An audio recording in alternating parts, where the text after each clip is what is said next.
Masih bersama Martin Lukas Simanjuntak, pengacara keluarga Brigadir Yosua dan pakar ekspresi Kirdi Putra. Terakhir saya ke Bung Martin. Bung Martin, apa yang Anda khawatirkan terkait dengan perubahan ini padahal Barada Eliezer sudah menjadi justice collaborator? Sejauh ini dari pendapat LPSK dan juga dari yang kami ikuti berdasarkan hasil rekonstruksi, perbedaan antara keterangan Eliezer dengan FS dan kawan-kawannya itu secara logika hukum wajib kami maknai sebagai hal yang positif dan menguntungkan bagi almarhum. Kenapa begitu? Karena Eliezer yang menjadi justice collaborator ini ya adalah saat ini satu-satunya harapan kita selain daripada alat bukti scientific crime investigation system melalui ilmiah maupun CCTV yang bisa membantah keterangan-keterangan bohong yang disampaikan oleh 4 orang yang tidak bertanggung jawab ini. Apa yang maksud Anda gimana kalau seandainya ini berbeda dengan apa yang disampaikan oleh Barada Eliezer yang merupakan justice collaborator? Apa yang Anda khawatirkan? Enggak, tidak ada yang saya khawatirkan. Selama keterangannya Eliezer berbeda dengan FS, itu adalah hal yang positif. Oke. Tidak perlu ada yang dikhawatirkan kalau berbeda. Yang kita takutkan adalah ketika suatu saat nanti di persidangan, ya Eliezer kesaksiannya sama dengan FS. Nah ini yang perlu kita garis bawahi. Sebentar, kalau berbeda kan tapi sesuai fakta, kalau berbeda ataupun sama, tapi sesuai fakta kan nggak masalah. Kenapa harus berbeda?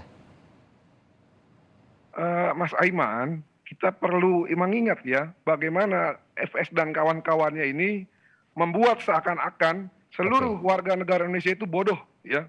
Dengan kan sesuatu hal yang tidak masuk akal. Ya. Indikator sudah melakukan survei. 85% lebih warga Indonesia tidak percaya ada kekerasan seksual. Oke, baik. Jadi Anda mau menyatakan bahwa begini, kalau berbeda berarti Barada Eliezer masih di jalan yang benar. Anda mau mengatakan seperti ini versi Anda nih ya? Setuju. Itulah logika hukum yang tepat dalam kasus ini. Oke, baik. Tadi boleh saya sambung dulu nggak mengenai posisi pengambilan video ini? Menarik soalnya. Jadi karena kami sering makan buah dan sayuran, ya, kami juga selain sebagai advokat, kami ini punya kemampuan ataupun sense of sensitivity yang peka.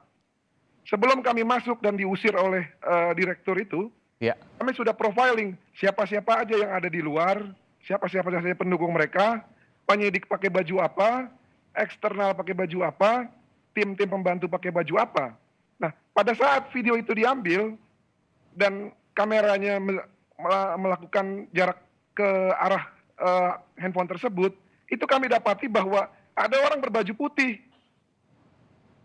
Nah, orang berbaju putih ini kan yang maksud Anda peran pengganti Yosua atau siapa? No. Banyak yang pakai baju putih di situ dah. Salah satunya kelompok yang menjadi pendukung mereka adalah pakai baju putih pada saat itu. Apakah anggota menurut Anda? Apakah Anda sempat mengenal ini bagian dari anggota polisi atau di luar anggota polisi? Saya tidak mau spesifik ke situ, yang penting pendukung. Kalau saya maknai sebagai pendukung, pasti teman-teman sudah tahu yang dimaksud siapa. Nah intinya mereka inilah yang mungkin memvideokan secara spesifik video tersebut dan meminta kepada rekan-rekan media untuk memviralkan. Sah-sah saja, tapi apakah hal tersebut bisa membangun simpati dan empati? Saya pikir terlalu jauh ya kalau mereka bisa menyimpulkan hal tersebut.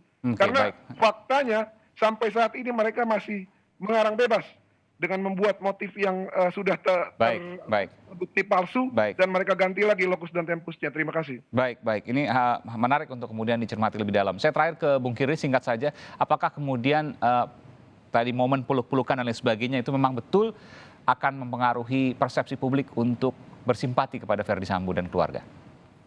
Menurut saya kalau kita misalnya katakan bahwa apakah akan mempengaruhi persepsi publik, pasti mempengaruhi. Tapi mempengaruhinya gimana? Membuat orang semakin percaya bahwa ini nggak bersalah, atau mempengaruhi bahwa orang jadi capek ngelihat bahwa saya sepakat dengan dibilang sama Bung Martin tadi, bahwa ini ceritanya nggak bisa lebih seru lagi nih, gitu ya, lebih kreatif lagi. Istilahnya bisa jadi orang jadi berpikir gitu, dan marahnya kebanyakan penduduk Indonesia, saya yakin, sekali lagi ini opini ya.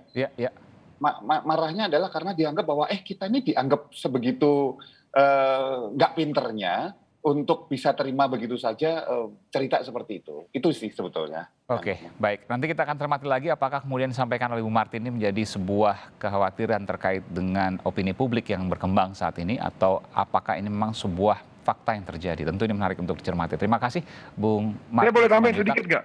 Sudah habis, nanti kita akan lanjutkan. Tapi gimana? Sedikit saja, sedikit yang panjang-panjang tadi. Jadi ya, karena sudah habis dari tayangan yang disampaikan melalui video oleh Barreskrim Polri itu ya, ataupun penyidik, itu kan dijelaskan bahwa FS hanya mengatakan, kamu tega sama saya, tembak.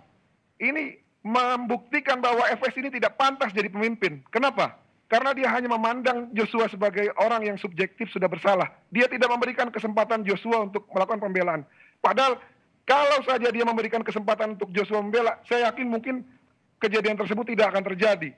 Terima kasih Bung Aiman. Baik, baik. Tentu ini menjadi subjek yang nanti akan diuji di pengadilan. Terima kasih Bung Martin Simanjuntak, pengacara keluarga dari Brigadir Yosua, dan juga Bung Kirdi Putra, pakar ekspresi. Terima kasih. Selamat malam Bapak-Bapak, sehat selalu.